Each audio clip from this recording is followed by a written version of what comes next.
You might decide at some point to change your, because there is gender fluidity, to change your gender. But in my book, there are two sexes, man and a woman.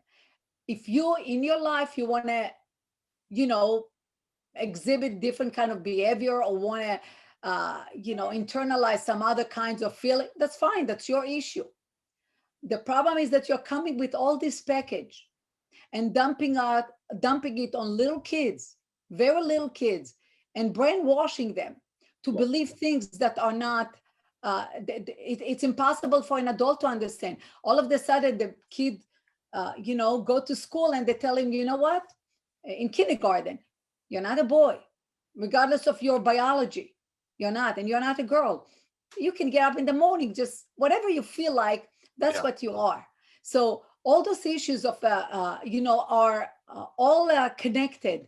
The problem with this, as you described in the case that we have in Las Vegas, is it's not theoretical.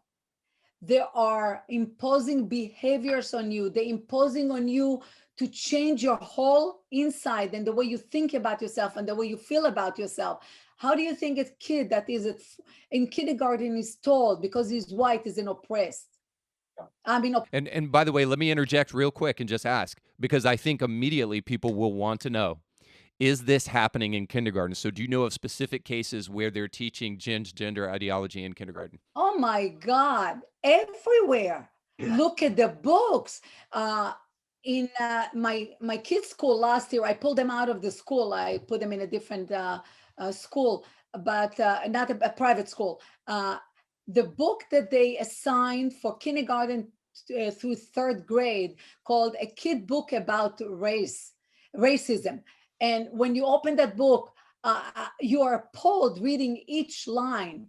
And it's a kid book. It's just a few words and big pictures on each page. So indeed, on our Facebook, one of the early things that we posted is a video of a really very sweet, attractive young Black teacher.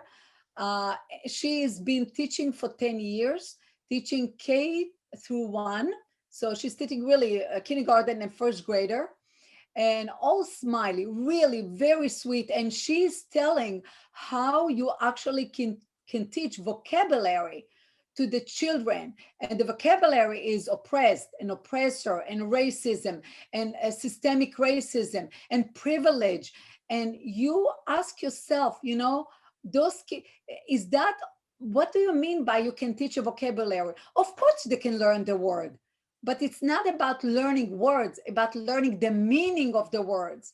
So that's why they do all those exercises in order for you to internalize the meaning of the word. It's not just, and in fact, in that video, that specific video, she's saying that you can teach it to 3 and 4 years old even. You don't have to wait until kindergarten. So indeed, it's happening from a very, very young age.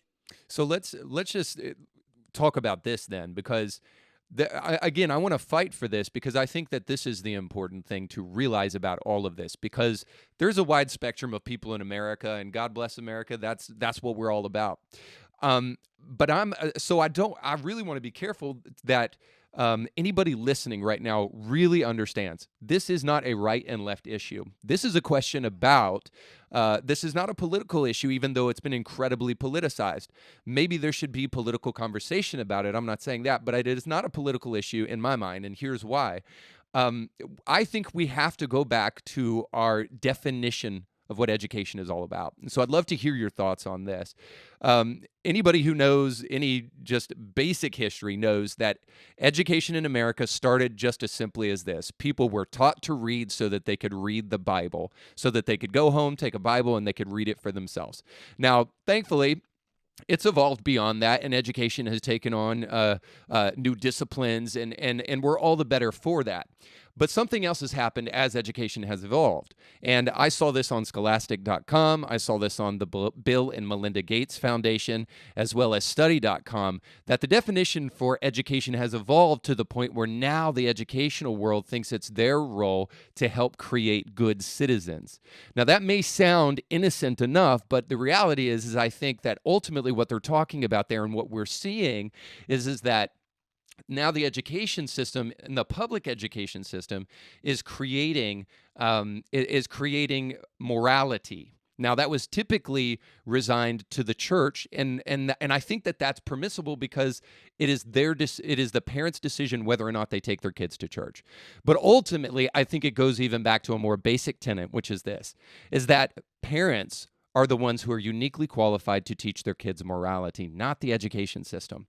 Now, I know why the education system did it, probably because parents were not doing it. They were not fulfilling their role of helping their kids become better citizens.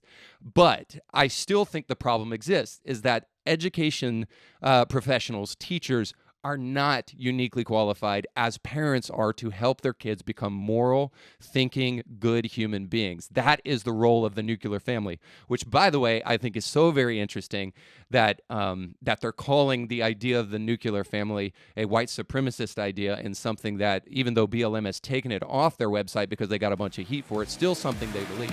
You can catch brand new episodes of Indie Thinker with Reed Uberman every Monday, and weekly bonus episodes to keep you thinking throughout the week. But you have to subscribe and click the bell to be notified when new episodes drop. If you enjoy this content, make sure to like this video and share it with friends.